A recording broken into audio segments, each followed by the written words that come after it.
पारू या मालिकेचा आजचा एपिसोड आपण ऐकत आहोत. दिशाने बरोबर अहिल्या मॅडमना सांगून पारूला लग्न होईपर्यंत माझीच कुरवली बनून राहील, मला मदत करील अशी तरतूद करून ठेवलेली असते. पण तरीही ती आबासाहेबांना भेटायला निघतेच.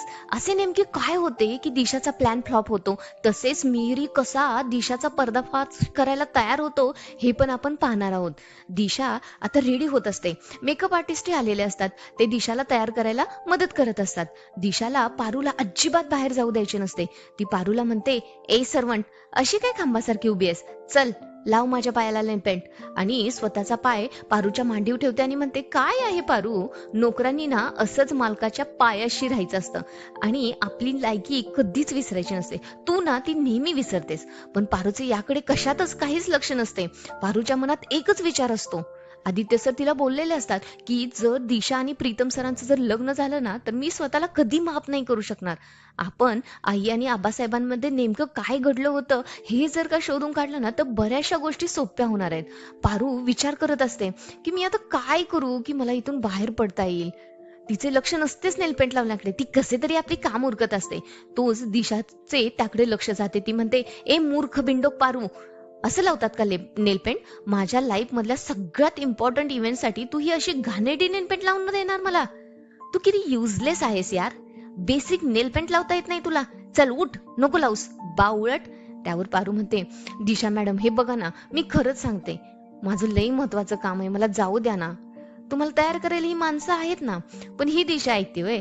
ती म्हणते, ए तुला कळत नाहीये, तुझ्या देवी आईंचा आदेश आहे ना, आज दिवसभर माझ्यासोबत राहायचं, कुठेही नाही जायचं. तू आज माझी सगळी सांगितलेली काम ऐकायची. चल जा, माझं चप्पल घेऊन ये. पारू आता चप्पल आणते. पण परत एकदा दिशा त्या सर्वंट समोर, मेकअप आर्टिस्ट समोर तिचा अपमान करते. ती त्यांना म्हणते, लेडीज, तुम्हाला माहितीये का ही कोण आहे? ही किर्लोस्कर ग्रुप ऑफ इंडस्ट्रीची ब्रँड अँबॅसिडर आहे, इंटरनॅशनल मॉडेल आहे. तुम्ही पाहिलं का माझं स्टँडर्ड? माझ्या लग्नासाठी एक इंटरनॅशनल मॉडेल चप्पल हातात घेऊन उभी राहते. एक काम करा ना, हिचा छानसा फोटो काढा. उद्याच्या न्यूजपेपर मध्ये हिचे फोटोज आले पाहिजेत.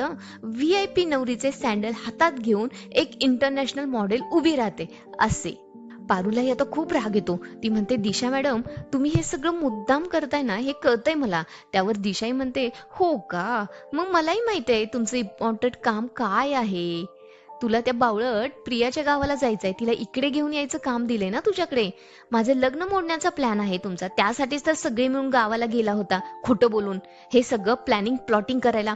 पण काय आहे ना पारू, मी दिशा आहे, दिशा. मला जे हवं ते मी मिळवतेच, कुठल्याही परिस्थितीत. अगदी तुम्ही कितीही ट्राय केलं, कितीही प्रयत्न केला, तरी माझं आणि प्रीतम सरांचं लग्न कुणीच नाही थांबवू शकत. हे लग्न होणारच.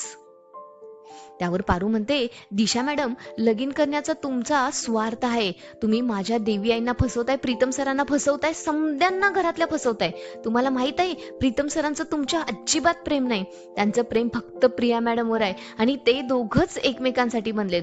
तुम्हाला काय बी वाटल की तुमचं लगीन व्हावं, तुमचं लगीन नक्की होईल, पण आदित्य सर असं कधीच होऊ देणार नाहीत. तुमचं त्यांच्याशी लगीन कधीच होणार नाही.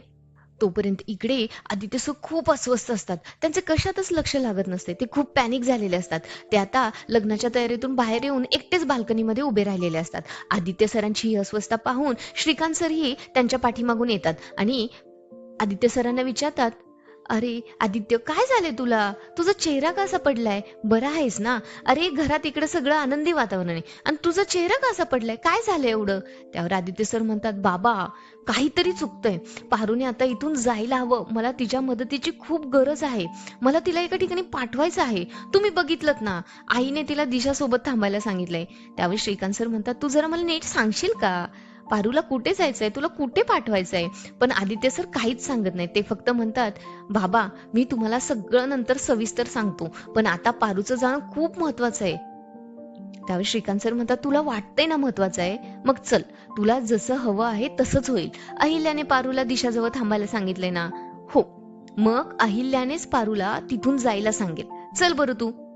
तोपर्यंत इकडे दिशा, पारू, आदित्य सर, प्रीतम सर सगळ्यांचा खूप अपमान करत असते. ती म्हणते, ए स्टुपिड पारू, तू आणि तो माजोडा आदित्य, तुम्ही ना माझं काहीच बिघडू शकत नाही.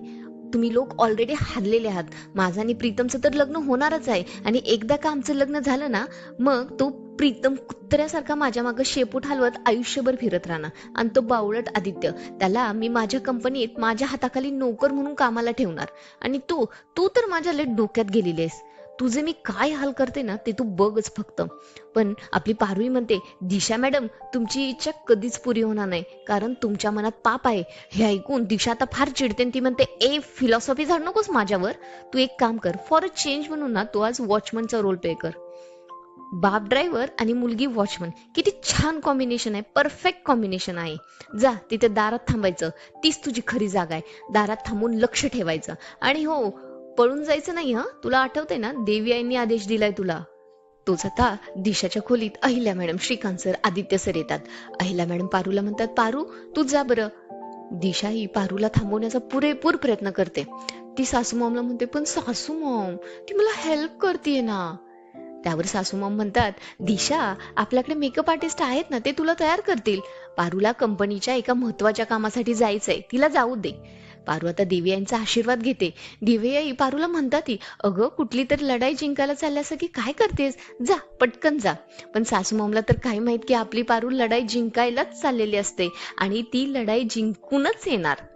आणि आता दिशालाही तू पटकन रेडी हो असे म्हणून बाकी सगळे खोलीतून निघून जातात. पण आदित्य सर पाठीमागे राहून दिशाला म्हणतात, दिशा तुझ्या लग्नाच्या वेळी मी एक सरप्राईज प्लॅन केलाय, बी रेडी फॉर दॅट. इकडे मी एकटाच विचार करत बसलेला असतो की मी काय करू, आदित्य सरांना मदत करू की दिशाला एक्सपोज करू. तो म्हणतो, आदित्य सर अगदी बरोबर प्रॅक्टिकल बोलतोय.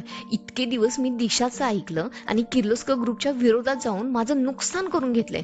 दिशा तिकडे लग्न करून मोकळी होईल, पण मला काय मिळणार. पण किर्लोस्कर ग्रुपने खरंच मला मार्केटमध्ये सेटल होऊ दिलं तर किती छान होईल ना सर्व.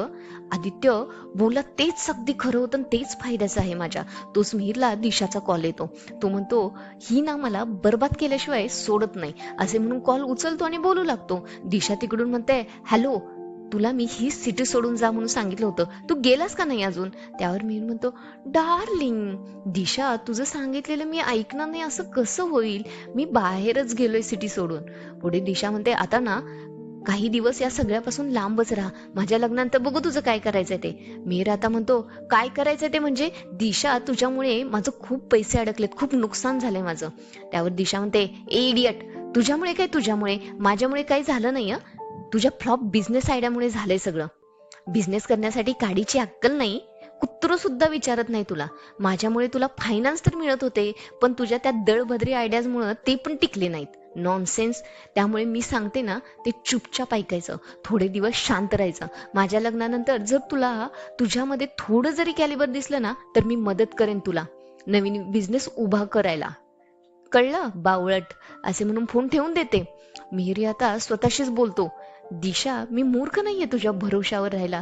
तू तुझी पोळी भाजून घेतलीस, मला फसवलंस, पण आता मी येतोय. किर्लोस्करांची प्रॉपर्टी तुला काबीज करायची ना. नाही किर्लोस्करांच्या लग्नातून तुला हाकलून दिलं ना तर नावाचा मीर नाही सांगणार. तोपर्यंत तिकडे दामिनी मस्त मेकअप करत बसलेली असते. मस्त काय निव्वळ जोकरच दिसत असते. मोहन काका तिची फार टिंगल करतात आणि म्हणतात, अगो आपल्या घरामध्ये कार्यक्रम आहे, तू सुनबाई आहेस ना घरची, अगो काहीतरी जबाबदारी घे अंगावर. त्यावर दामिनी म्हणते, ऐका ना मी या घरची फक्त सून नाहीये, मालकीन आहे, मालकीन. आणि मालकीन काय करते माहितीये, बसते आणि फक्त ऑर्डर सोडते. त्यावर मोहन काका म्हणतात, अगं ऑर्डर सोडायला पण तुला बाहेरच यावं लागेल ना, की या भिंतींना ऑर्डर देणार आहे. आणि हा बाहेर येताना जरा मेकअप कमी कर ह. अगो तू खूप सुंदर दिसत आहे आणि बाहेर आली तर अशी सगळे लोक तुझ्याकडे बघतील आणि फक्त तुझ्याकडेच बघतील. मग तिच्याकडे कोण बघणार, तिचं लग्न आहे ना, नवरी आहे ती, कुणीतरी तिच्याकडे बघायला पाहिजे ना. असे म्हणून दामिनींचा मेकअप तिची टिंगल करून तिला हरभऱ्याच्या झाडावर चढून कमी करायला सांगतात आणि तिथून निघून जातात. तोच इकडे काय होते, प्रीतम सरांना भेटायला त्यांच्या खोलीत चक्क चक्क प्रिया मॅडम येतात आणि प्रीतम सरांना हाक मारतात, प्रीतम सर. पण प्रीतम सर म्हणतात, परत भास व्हायला लागलेत मला. त्यावर प्रिया मॅडम म्हणतात, प्रीतम सर मी खरंच आलीये, हा भास नाहीये, मी तुमच्या समोर उभी आहे. हे काय प्रीतम सर, तुम्ही अजून तयार नाही झालात? प्रीतम सर, अहो तुमच्या चेहऱ्यावर हसू असायला पाहिजे, तुम्ही आनंदी असायला पाहिजे. आज तुमच्या आयुष्यातला सगळ्यात मोठा दिवस आहे. तुम्ही तर खुश असायला पाहिजे. हसा बघू. त्यावर प्रीतम सर म्हणतात, तुमच्याशिवाय काय मॅडम हसणार मी? तुमच्याशिवाय तर साधा श्वास सुद्धा घेऊ शकत नाही आणि तुम्ही मला हसायला सांगताय?